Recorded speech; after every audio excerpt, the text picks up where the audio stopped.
Assalamualaikum warahmatullahi wabarakatuh. Perkenalkan, kami dari kelompok 4 akan menjelaskan tentang pendekatan hukum. Anggota dari kelompok 4 sendiri ada Ita Hasfianti, Kurnia Surayahana, M. Saiful Arif, dan Lisa Ismayanti.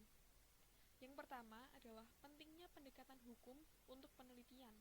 Pendekatan hukum adalah kegiatan mencari dan memberi makna terhadap hukum. Kegiatan ini tidak mudah, mengingat terminologi hukum tidaklah tunggal. Pentingnya pendekatan hukum adalah untuk mengetahui apakah peraturan yang satu dengan peraturan yang lain sudah sinkron atau belum. Dalam memberi arti suatu peraturan perundang-undangan tidaklah mudah, apalagi untuk melakukan proses harmonisasi antara peraturan tersebut. Dalam melakukan proses harmonisasi dapat dilakukan dengan dua cara. Yang pertama, dengan harmonisasi secara yuridis, dan yang kedua, dilihat dari kaitan antara peraturan dengan praktiknya di dalam kehidupan masyarakat. Selanjutnya ada aliran pendekatan hukum. Aliran pendekatan hukum ini ada dua. Yang pertama adalah the textualist approach, atau focus on the text. Aliran yang berfokus pada teks yang akan mengandalkan proses harmonisasi semata-mata dari kekuatan redaksional peraturan. Yang kedua, ada the purposive approach, atau focus on purpose, yaitu aliran pada proses harmonisasi yang mengandalkan pada tujuan saja. Menyadari kelemahan aliran tersebut, Mohtar Kusumaatmadja mengintroduksi suatu teori yang disebutnya teori hukum pembangunan. Dalam teori ini, ia mengakui keberadaan hukum adat dan hukum agama.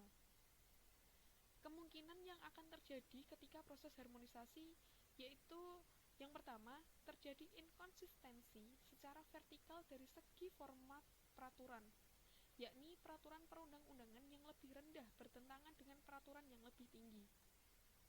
Yang kedua, terjadi inkonsistensi secara vertikal dari segi waktu, yakni beberapa peraturan yang terjadi secara hierarkis, tetapi yang satu lebih dulu daripada yang lain. Yang ketiga, terjadi inkonsistensi secara horizontal dari segi substansi peraturan, yakni beberapa peraturan yang secara hierarkis sejajar, tetapi substansi peraturan yang satu lebih umum dibanding yang lain. Yang keempat, adalah terjadi inkonsistensi secara horizontal dari segi substansi dalam satu peraturan yang sama, hanya berbeda pada nomor ketentuan saja. Yang terakhir, terjadi inkonsistensi antara sumber hukum formal yang berbeda. Asas-asas dalam pendekatan hukum ini ada 5. Yang pertama, lex superior derogat legi inferior, yaitu peraturan yang lebih tinggi tingkatannya akan menyampingkan peraturan yang lebih rendah. Yang kedua, lex posterior derogat legi priori, yaitu peraturan yang lebih belakangan akan menyampingkan peraturan yang sebelumnya. Yang ketiga, lex specialis derogat legi generalis, yaitu peraturan yang lebih khusus cakupannya akan menyampingkan peraturan yang lebih umum. Yang keempat, res judicata pro veritate habetur, yaitu putusan hakim harus dianggap benar, sekalipun isinya bertentangan dengan undang-undang, sampai ada putusan hakim lain yang mengkoreksinya. Yang kelima, legalitas lex dura sedmen scripta, yaitu perbuatan yang berulang-ulang akan memberikan kekuatan berlaku normatif. Yang selanjutnya ada macam-macam pendekatan hukum. Yang pertama, pendekatan perundang-undangan atau statute approach. Pendekatan ini dilakukan dengan menelaah semua undang-undang dan regulasi yang bersangkut paut dengan isu hukum yang sedang ditangani. Bagi penelitian, untuk kegiatan praktis, pendekatan ini akan membuka kesempatan bagi peneliti untuk mempelajari adakah konsistensi dan kesesuaian antara suatu undang-undang dengan undang-undang dasar atau regulasi dan undang-undang. Bagi penelitian untuk kegiatan akademis, peneliti perlu mencari ratio legis dan dasar ontologis lahirnya undang-undang tersebut. Jika masalah penelitian diarahkan pada kekosongan norma hukum yang kabur, dapat menggunakan pendekatan ini untuk merekomendasikan norma hukum yang ditentukan. Sifat-sifat hukum sebagai sistem tertutup yang harus dilihat oleh peneliti. Yang pertama, komprehensif, yaitu norma-norma hukum yang ada di dalamnya terkait antara satu dengan lain secara logis. Yang kedua, all-inclusive, bahwa kumpulan norma hukum tersebut cukup mampu menampung permasalahan hukum yang ada, sehingga tidak akan ada kekurangan hukum. Yang ketiga adalah sistematik, bahwa di samping bertautan antara satu dengan lain, norma-norma hukum tersebut juga tersusun secara hierarkis. Untuk memperoleh hasil penelitian secara konkret dan objektif, selain menggunakan pendekatan perundang-undangan, diperlukan juga pendekatan perundang-undangan yang digunakan oleh negara lain. Penelitian dari metode komparatif. Metode komparatif atau perbandingan adalah penelitian pendidikan yang menggunakan teknik membandingkan satu objek dengan objek lain. Objek yang diperbandingkan dapat berwujud tokoh atau cendekiawan, aliran pemikiran, kelembagaan manajemen, maupun pengembangan aplikasi pembelajaran. Menurut Nazir, penelitian komparatif adalah sejenis penelitian deskriptif yang ingin mencari jawaban secara mendadak tentang sebuah akibat dengan menganalisis faktor-faktor penyebab terjadinya ataupun munculnya suatu fenomena tertentu, bersifat membandingkan antara dua kelompok atau lebih dari suatu variabel tertentu. Menurut Gibson, metode komparatif dilakukan untuk membandingkan persamaan atau perbedaan dua atau lebih fakta-fakta dan sifat-sifat objek yang diteliti berdasarkan kerangka pemikiran tertentu. Dengan menggunakan metode komparatif, peneliti dapat mencari jawaban mendadak tentang sebab akibat dengan menganalisis faktor-faktor penyebab atau terjadinya suatu fenomena tertentu.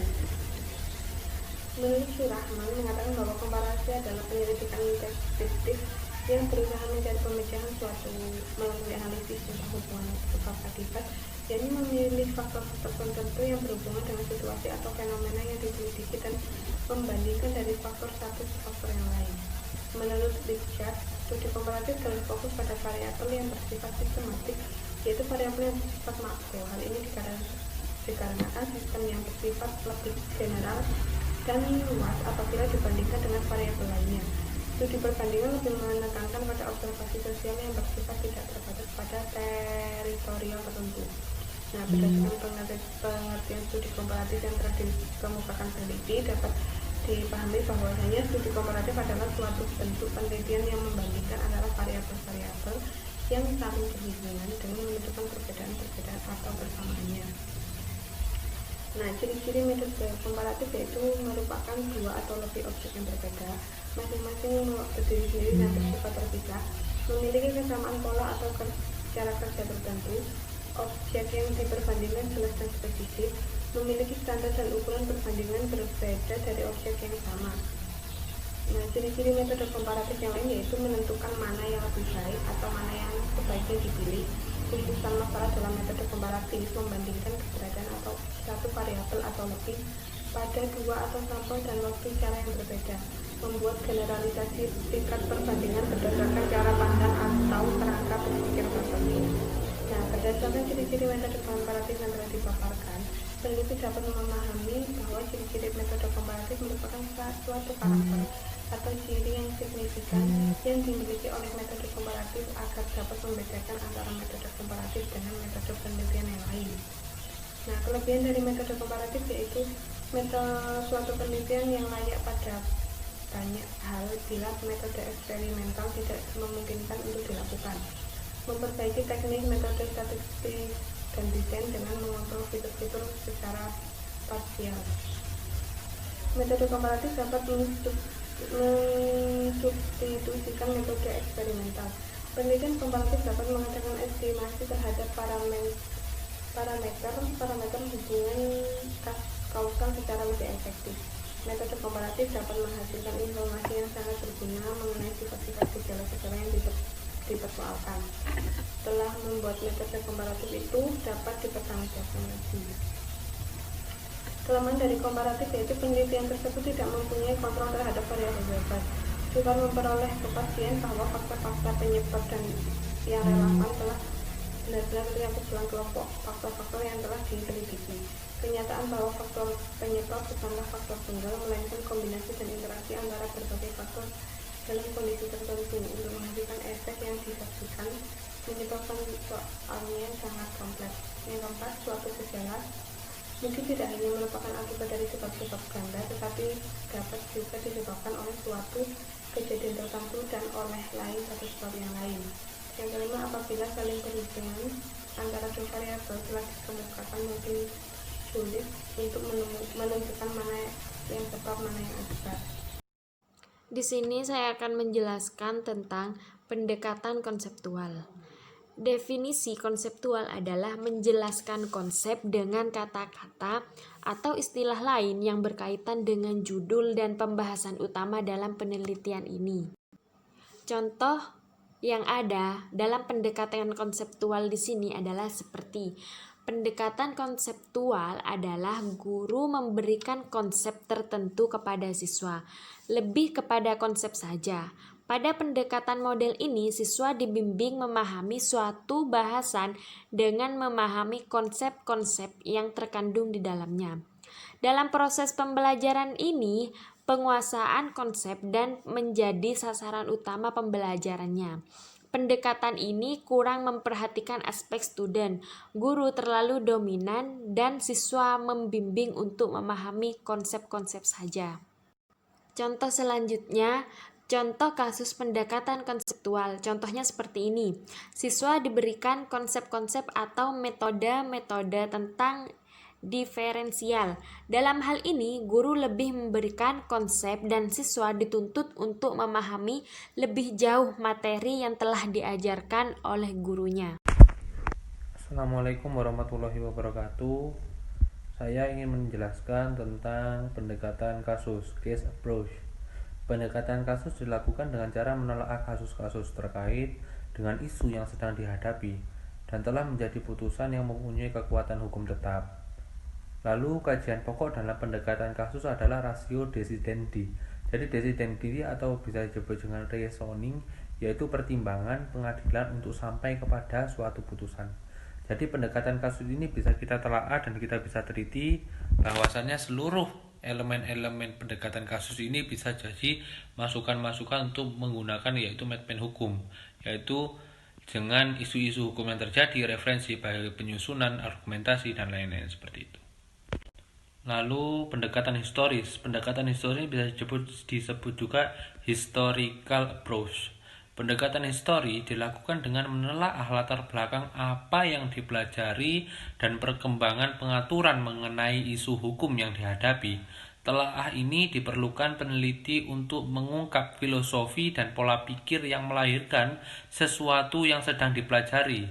Lazimnya digunakan studi kajian doktoral ataupun bahasan-bahasan yang lebih berat dari bahasan sebelumnya. Seperti kita mengungkap sesuatu filosofi ataupun filosofi yang perlu kita ungkap. Salah satunya kita membongkar pola pikir seilmuan, pola pikir penulis yang bisa disebut dengan historical process dan lain-lain seperti itu.